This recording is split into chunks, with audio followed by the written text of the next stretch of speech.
be doing a lab where you're actually going to be generating these titration curves in real life.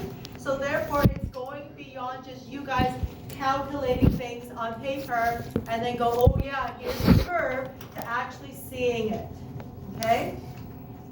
Now we're going to go to hydrolysis, and then depending by about this Friday, if all works well, we're going to be at metal and non-metal. So if I go into the OneNote here, and I go into Unit 3, and I go into the metal, non-metal oxides, which is here, I want you to see what's happening in the next page. The next page is my worksheet number 1, which means essentially by the end of this week, or beginning of next week, we're going to be finished part 2. Does that make sense? Okay? So with regards to this, this is now an application of the basics of part 1. So I just want you to give you a heads up, so chances are there should be another test coming up late next week or the beginning of the following week. Okay? And so just to let you know, we are already in the first week, so if we now are finished, then that means we have basically 2 more weeks in May to actually do electrochemistry, and then the following week we have this wonky week where you have assessments, and then we have 1 week of lessons, and then you have your final exam here during these last 3 days here. Okay? So technically, officially, after this week, we only have 3 more officially full weeks left of classes. Okay? With 1 week that's kind of disrupted. Do not forget also, in between, you've got grad dinner dance in there somewhere, right? And then you guys have commencement, I think, on the 25th or 26th. Yes. The end is near. The light is at the end of the tunnel, and it's coming for you. So with regards, you guys are in a bit of a lull right now. It's kind of in between nothing, and you guys are sort of having a hard time with your motivation. The last thing I want to happen is all of a sudden it catches up on you, and boom, you've got all of these exams or projects coming up. So try to pace yourselves accordingly, okay? So what I would like to do is I would like to sort of go back. Did we talk about this part? Yes. So I would like to go back, and now I would like to turn to 106, please.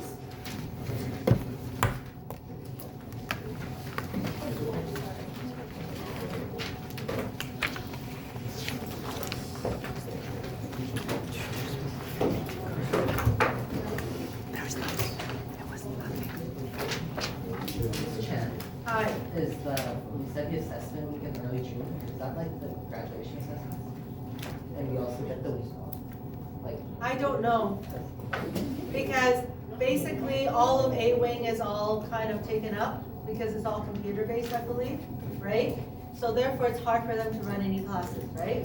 So I would imagine that during that, I don't know, and we're still trying to figure out what that week is gonna look like.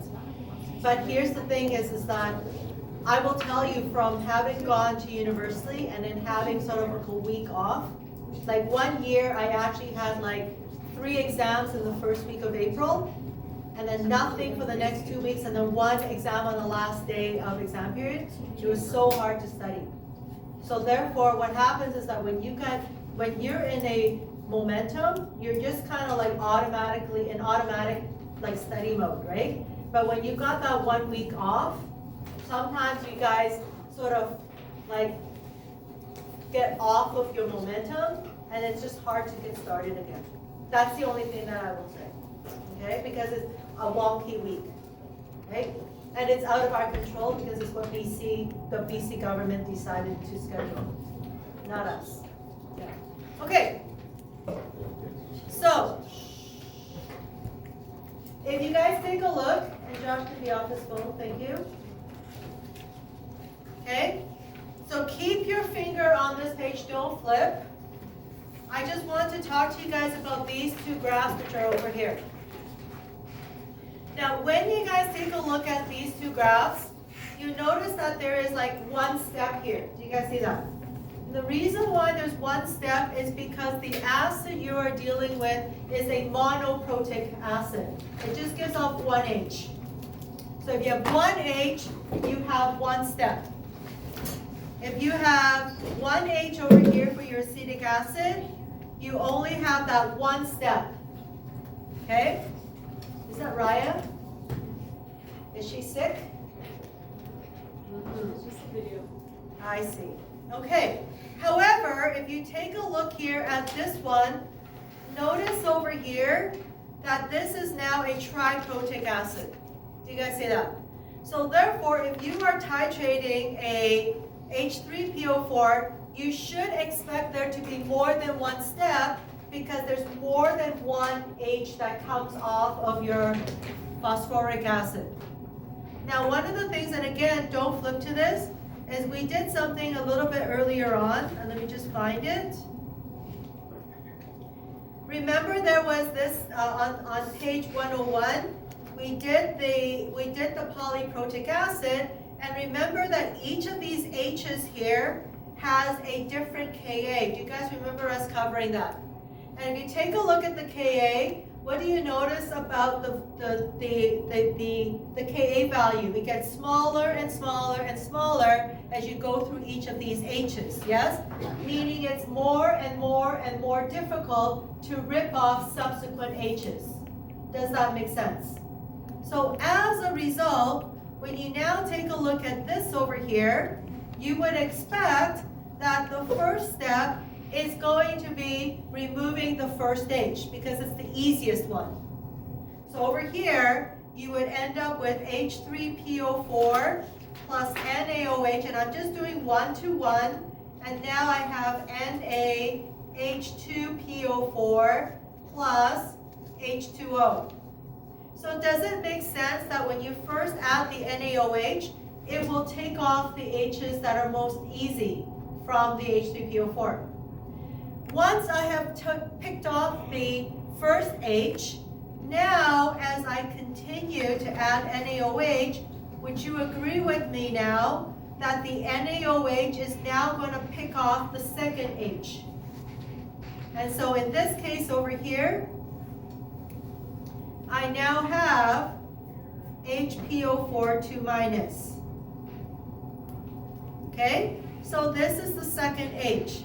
So this one is for the first one, this one's for the second one, and then you would anticipate that you're going to have a third one here, which is HPO4 2 minus plus NaOH, giving you PO4 3 minus and H2O. Do you guys see that? So in theory, you should have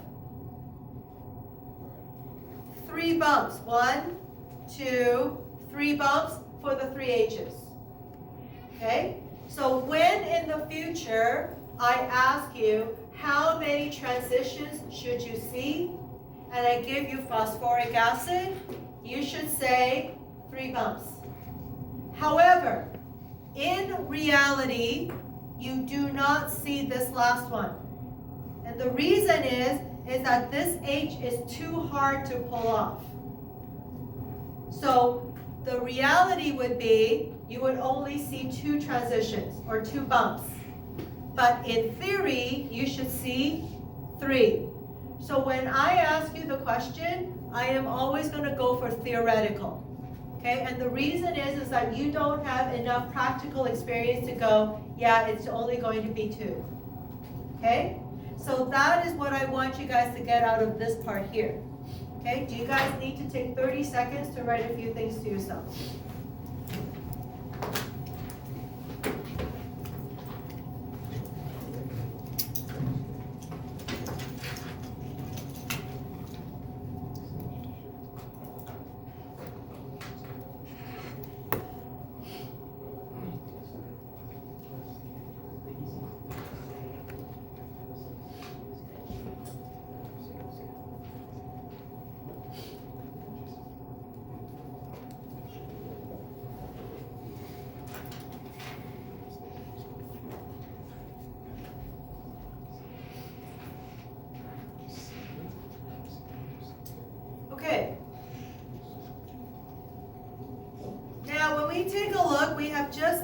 about this first point. The number of vertical rises equals to the number of protons donated. However, the third equivalence point is not often seen due to the strength of the third proton. Okay, so we just talked about that. Now, we'll talk about the second one a little bit later on. But if you look at this next part, you should be able to identify or be able to describe all of these components here. Numbers 1 all the way to number 7. Okay? So in this case over here, what you will be asked to try to identify is the following. If I gave you two graphs right over here, and I gave you one that looks like this, oopsie. I gave you one that looks like this, oopsie. Gave you one that looks like this, and then I gave you one that looks like this.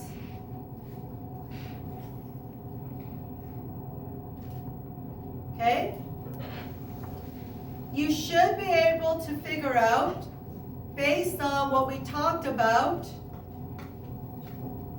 which one is a strong acid versus strong base titration curve, and which one is a weak acid versus a strong base titration curve. So which is which? Which one is a strong acid versus strong base titration curve? And which one's a weak acid versus strong base titration curve? Okay, so this is the strong acid. So if you were unable to figure that out, that means that you need to go back and take a look at this package that I gave you guys. Okay? Now, in this case here, number 1 is you should be able to look at its initial starting point. So if you go back over here, notice both of them are 0.1. So if I look at the initial starting point, why can I say this first one is a strong acid? Yep. Its starting point is lower. It's now full on dump the H's, therefore you're as low as you possibly can. Right? pH of 1. Okay? Whereas this one over here, which is your weak acid, you have a 0.1, but it's not a full on dump. So that's the first part. So we now take a look. What is the initial shape? So if we take a look at the initial shape, notice that this one is pretty flat, isn't it? And this one slopes up. Yes?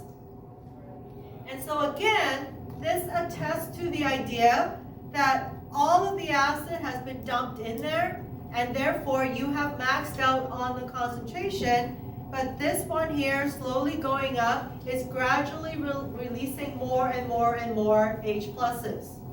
So again, going back to this diagram, what I have over here, if you were to take a look at these two, this first graph and this graph over here, is remember this is my HCl versus NaOH. This is 0.1 molar. And if you take a look, do you see it has a very low pH? And it's quite flat, isn't it? And this one here, for the same concentration, and you want to go back and forth, notice this one here is starting above 2. Do you guys see that? The first one here is starting below 2. Do you guys see that? And then if you take a look, notice that this is a gradual increase and it's sloping up. And that is talking about how it is controlling the amount of H that is being released. Okay?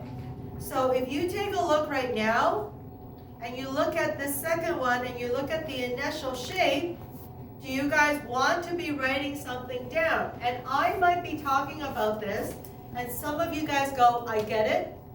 Some of you guys are like, what the heck is Ms. Chan saying? So you guys can be in very, very different places in your understanding. right? But ultimately, when I give you this shape, you should be able to identify what's going on based on the shape of the curve.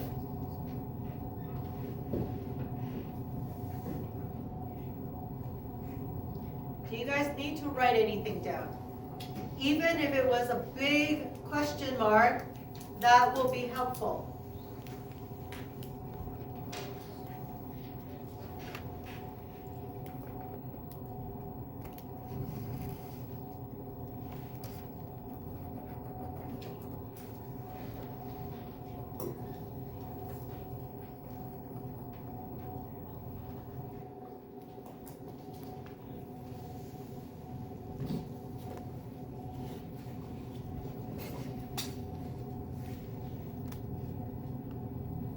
Now the next one I'm just going to just sort of skip over number 3, and I want to take a look here at number 4. What is the pH and volume at equivalence point? So in this case, both of these are at equivalence point right here, and this is at equivalence point right here. So at equivalence point, remember that's when you've got neutralization. So at equivalence point, the pH for the strong acid and strong base is equal to 7. The pH at equivalence point for the weak acid versus strong base, pH is greater than 7. Why is that?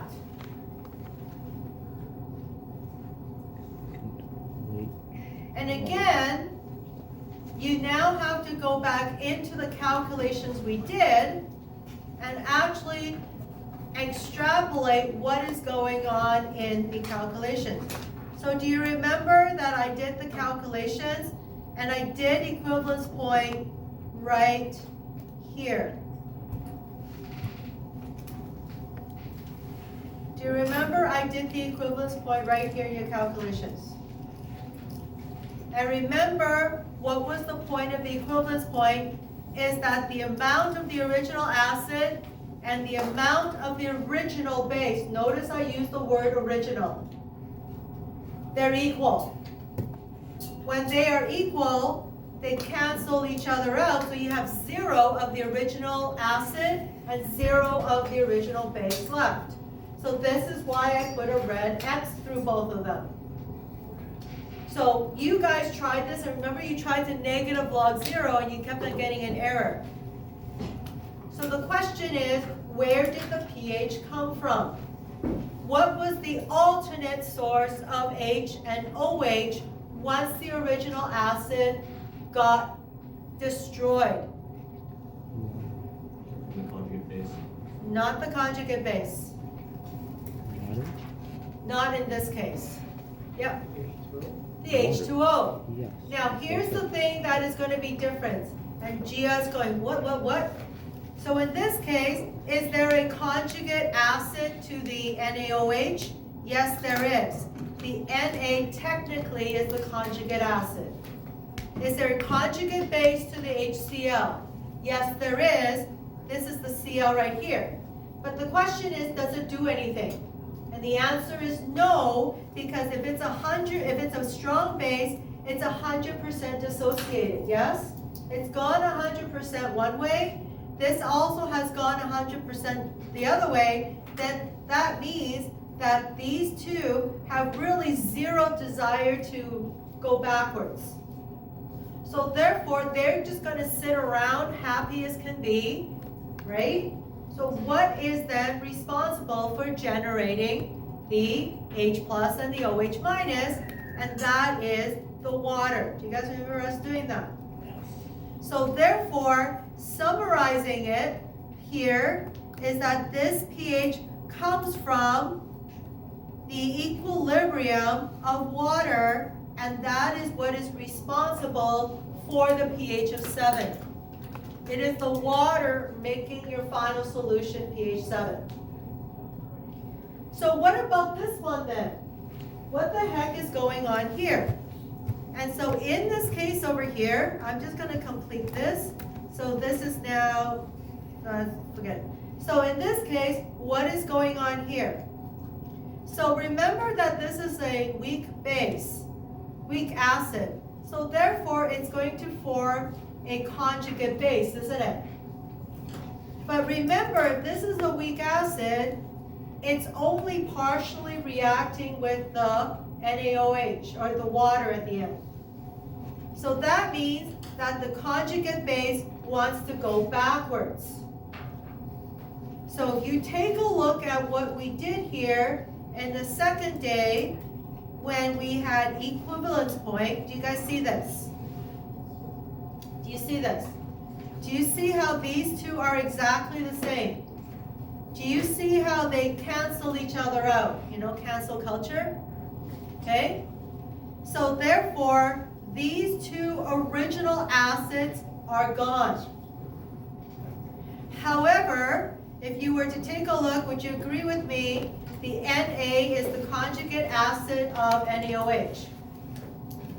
The CH3COO is the conjugate base of my weak acid. So what this means is if, let's say, the weak acid is only wanting to react 20% of the time, then that means the conjugate base wants to react 80% of the time. It wants to go backwards, doesn't it?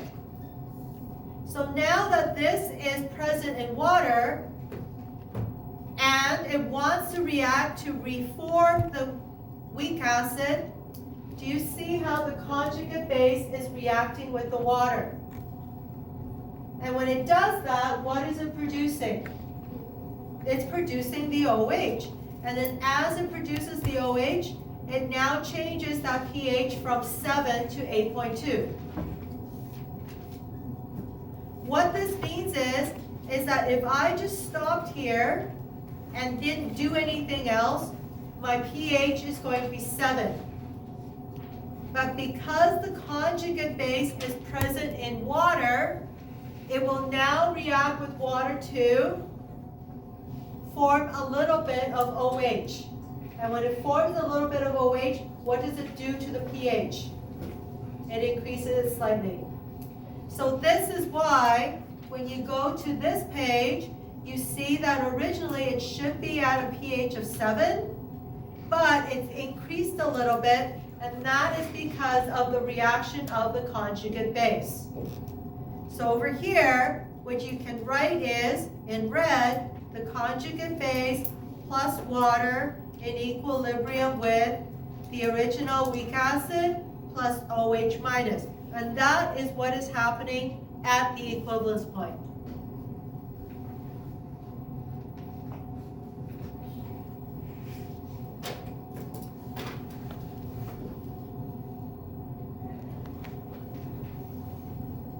So some of you guys right now are standing there going, what the heck? Others are like, oh, okay, I can see. Evaluate where you are at on the spectrum, and that is going to affect the kind of questions you guys are going to be asking afterwards.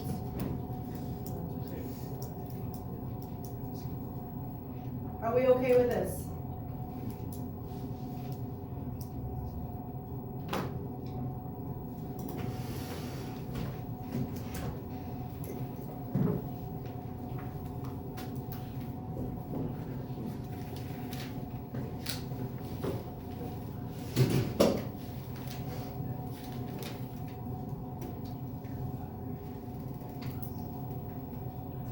Okay? Okay. People are still madly writing? Okay.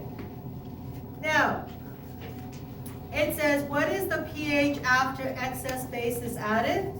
So in this case, remember in my calculations over here, I added 15 mils of NaOH. And remember, my pH over here was 12.30. Do you guys see that? This was for my weak acid versus strong base. Now, if I go into my strong acid versus strong base, right over here, and I added 15 mils, which was exactly the same. So strong acid versus strong base. If you take a look, what is the pH over here? 12.3. What is that telling you about the pH after I add excess? It's exactly the same. So the other thing that you can see over here is, notice that there's these two charts. The red one here is a strong acid versus strong base. And then the green one is the weak acid versus strong base. What do you notice? What do you notice about the curve that is right here? They become the same, don't they? So essentially, once you get past the excess, you can actually get exactly the same curve. Now, what about number 6? So number 6 over here says, what is a suitable indicator? So if you guys go and take a look, remember when we had down here 9.9 mils, the pH here was 3. When we got to,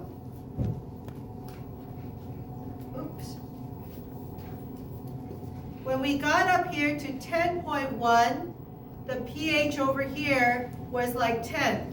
Do you see that there was like a huge pH jump of 7 points? So now we take a look over here at our data booklet, right here, and I look at my indicator. Do you think that I would be able to use Bromcresol green as an indicator? Yes, because in this case, if it's jumping from 3 all the way to 10, Bromcresol green changes colors between 4 and 5. So the change over here is going to be right here. Is that along the vertical part of my titration curve? Yes. How about methyl red? It changes from 5 to 6.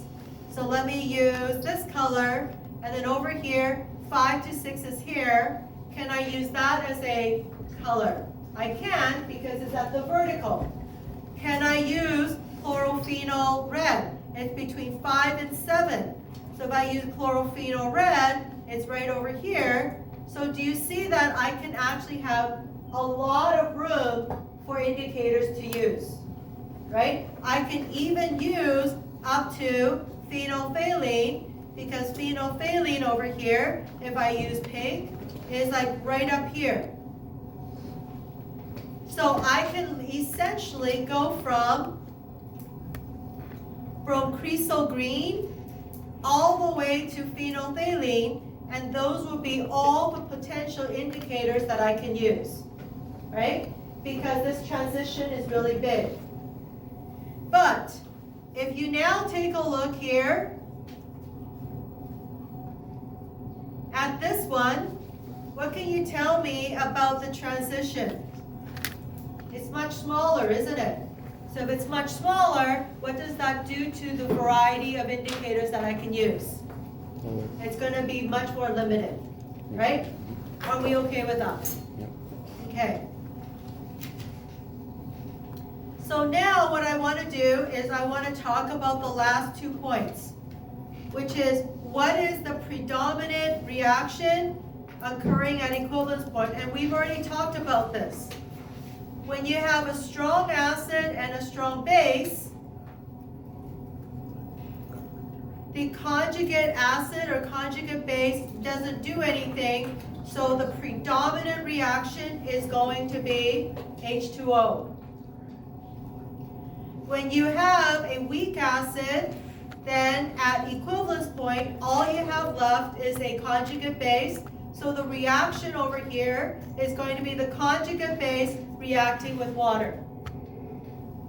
Now, I'm going to give you 2 more graphs. Can you tell me what kind of titration this is?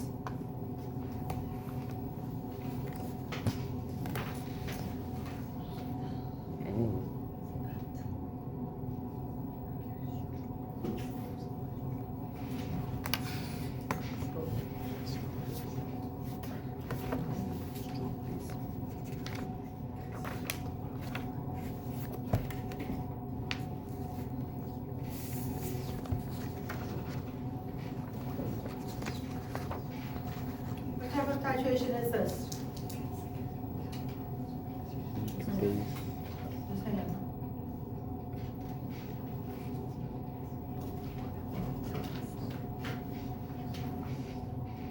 Strong base. Weak base.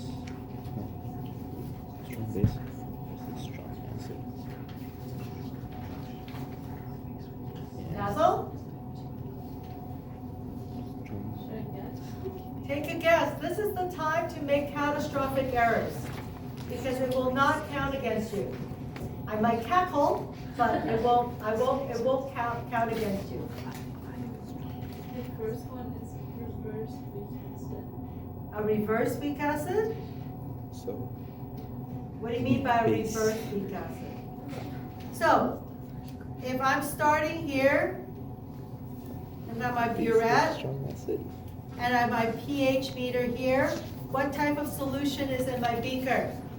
First up, I was holding my hand for something else. huh? I was holding my hand up for the other, like, on what the graph was, not. Okay, tell me what the graph is. Strong base, strong acid? Strong base versus strong acid? Yeah, You sure?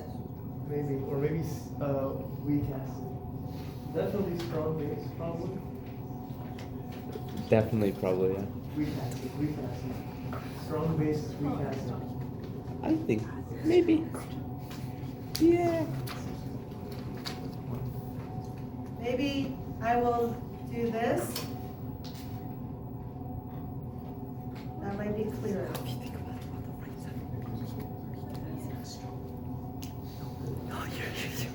Strong base, strong acid. Okay, and then what's the other one? Weak base versus Weak acid. base versus weak base versus what? Strong acid. Ah! Alright. So again, let's take a look.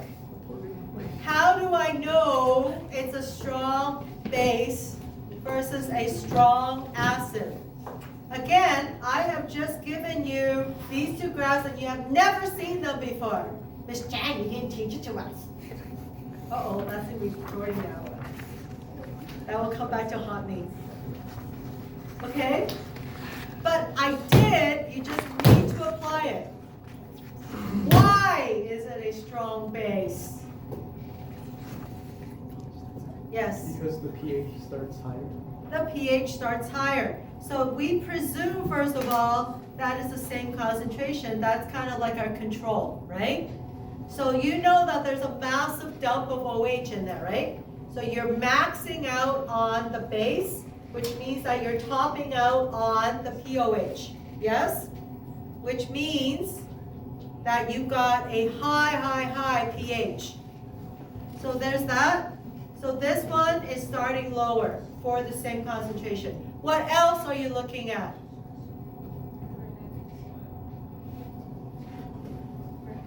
Huh? Where it ends.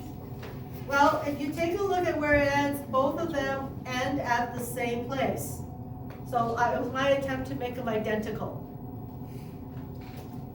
Bad attempt. But anyways, yeah. Shape of the curve. Tell me more. Why? Why? The strong base, strong acid at the top, like it's more like straight, like 90 degrees, and then the other one like more. Great. So do you see how you got this one and then now you have this one, right? Remember, it's a massive dump of OH, right? It doesn't vary much. And then what do you have here? It's slowly going down, yes? Yes, Parsa. Also for the strong base, there's a lot more suitable pH. Right, so this transition is really, really big, right? This transition is really, really small, or much smaller.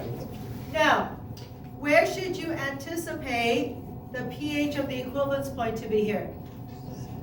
The equivalence point over here is going to be equal to 7. Why is it 7? Because of water. Remember, you've annihilated the strong base and the strong acid, so it's the water that's going to contribute to your H. So are you beginning to see a bit of a pattern here, right? So therefore, this is due to H2O in equivalent, blah, blah, blah, blah, in equilibrium with H plus and OH minus to give you pH 7. What should you expect the pH to be at equivalence point for your weak base strong acid? Slightly more acidic. So it's going to be pH is less than 7. Now here's the question, why? So let's use the logic over here. So remember that when you finished your titration, so we had our example of my weak base or weak acid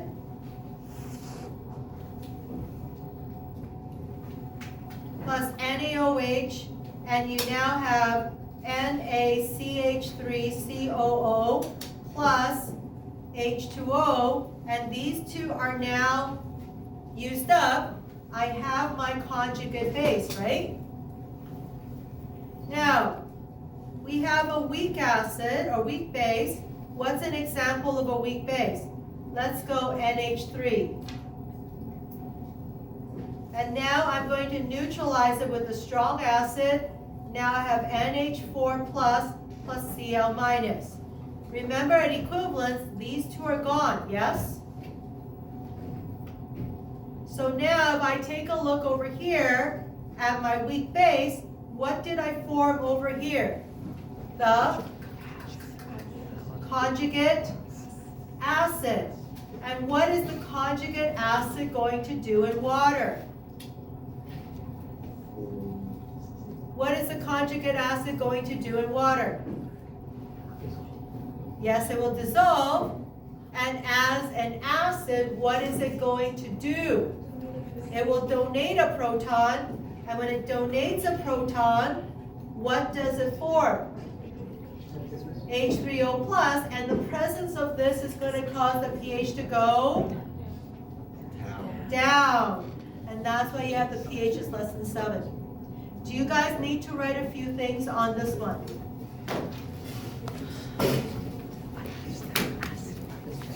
Do you call the bottom part down, like how water is pH 7? Do you call that the leveling effect? The what? The leveling effect? No. No. The leveling effect is only applicable when you're throwing in just a strong acid into water. We're not talking about neutralization.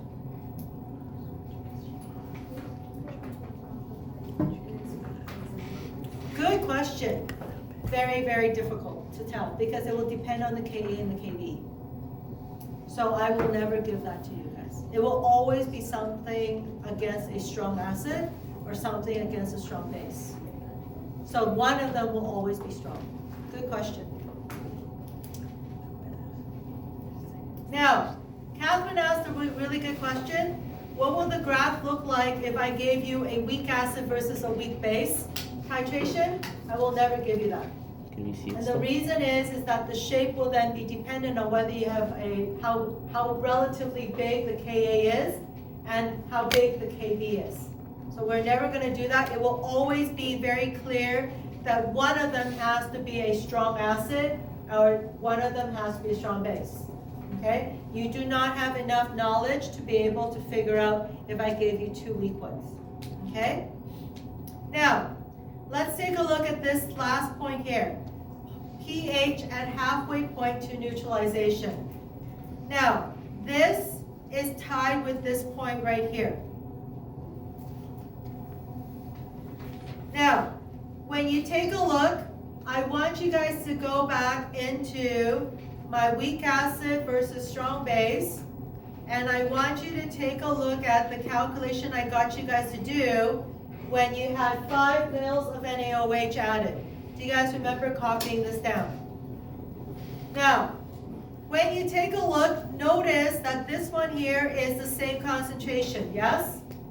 And notice I added half the amount in volume as the weak acid. Do you see how this moles is half of those moles there? So after the reaction, do you see how my NaOH is gone, but now I have 0.0005 moles of my weak acid and 0.0005 moles of my conjugate base. Are we okay with stoichiometry here? Now, what do you think happens to the concentration when I divide it by the volume?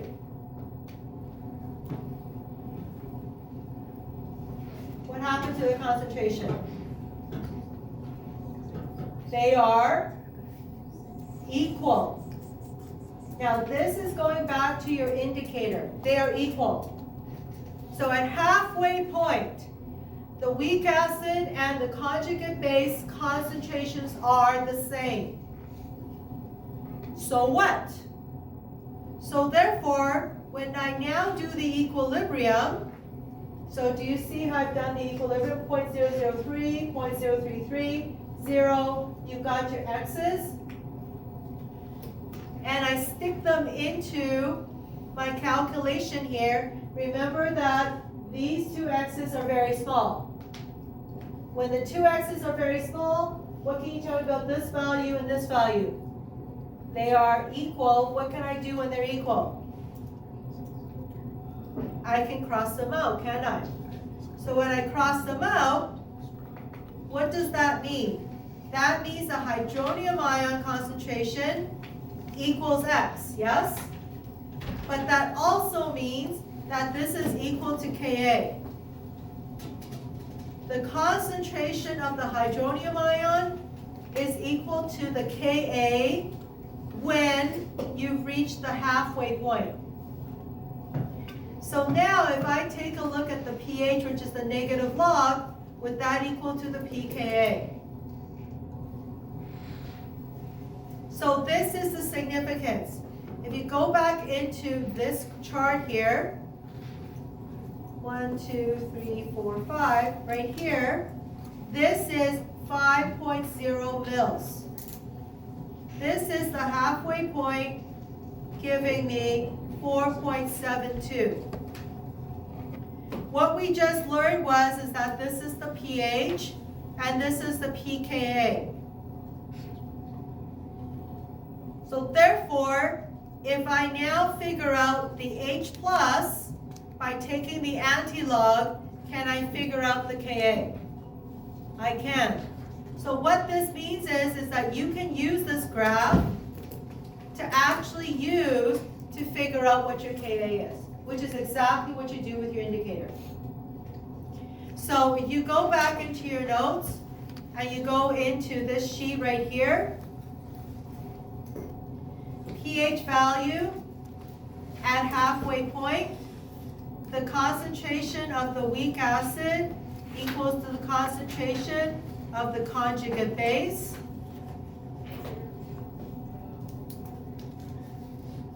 So now what happens is the hydronium ion concentration is equal to the Ka, which means that the pH is equal to pKa.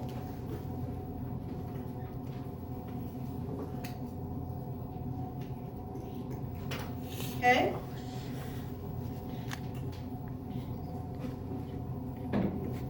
Now, here is what's going to happen. You guys are going to need to sit with this. This has not been easy. So you guys are going to need to sort of think about how these curves are related together and then how they're going to result in the various different shapes. So what I'm going to do is I am going to be giving you guys some practice calculations. Oh. Thank you. Thank you. Strong acid versus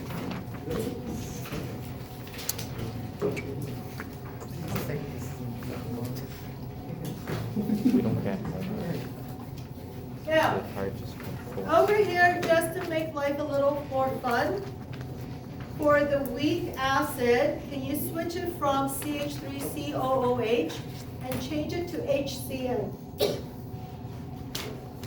for both sides? Wait, what are we changing to what? Change it to HCN. Now, It's what you will CH3s. notice is I start off at 0, 10 mils of my acid is titrated against NaOH. I start at 0 amount of NaOH added, then 5 mils. So notice it's halfway there. Then on the other side is equivalence, and then I add 15 mils as excess. So again, this is just getting you guys to practice the key points in the titration curve. The other place where you guys might want to start doing a bit of practicing is if you guys take a look at your worksheet, and I'm going to suggest that you guys go to worksheet number 5, and you guys should be able to start going down from question number 17 on. And those should be sort of good practice questions for you guys, okay? And if you are still quite stuck, remember that I have in here the content library. I've got the heat chemistry. I've also got the Hebden that should be able to also help supplement this, okay? So, without any further delay, you guys can put your chairs up. Today we have a staff meeting.